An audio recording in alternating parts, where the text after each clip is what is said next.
Assalamu alaikum guys. In this video we'll talk about what's new in Laravel 10.44. First of all, here a new scope by attribute added for models. It will be used for defining the global scopes. For example, here in normal way we define a global scopes in our model like this here, and I have a scope here called active, right, just as an example. So we were using is like active here, but now instead of using method here, booted method here, we can define it super easy for short syntax using scope by attribute. Here I have imported it, and it takes a parameter here with the class name or the scope name. It also may take multiple classes as we can see here, right, or multiple scopes. The same action also with the same logic, another attribute added also for models for adding observers instead of registering it inside event service providers using, for example, like this customer observe, and we will say customer observer class. Instead of using this method here inside boot, we can define it easily here using observer by attribute, and also we can pass the observer that we want. Let's try it. I must now see this active scope must be applied. I will add dd123 here. Let's reopen it. Now let's try using get and works correctly. I will remove it.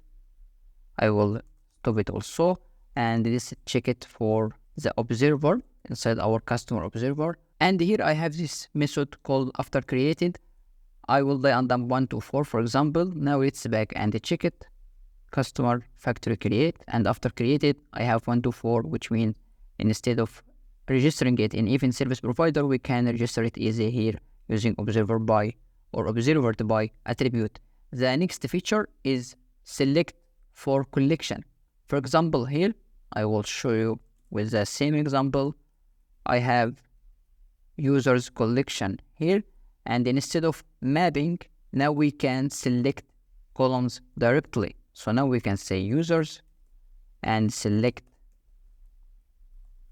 name and status. As we can see here, it selects only name and status and neglecting the role. Another method also added for str helper, which implements the PHP base 64 decode and encode.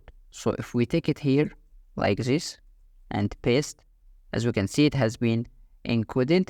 Now let's decode it using str from base code, and let's take it here again. As we can see, encoded and decoded again.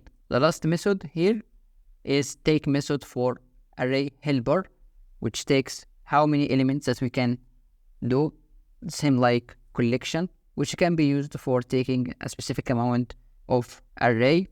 So if I have the same array here, and I can say now array take, like in the collection method, take from data two elements, takes the first one.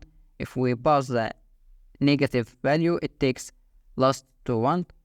Here, if we pass 0, it will return an empty array. So very quickly, also new in Laravel 10.44. If you found it useful, support me by clicking on like, share, and subscribe. See you in next videos.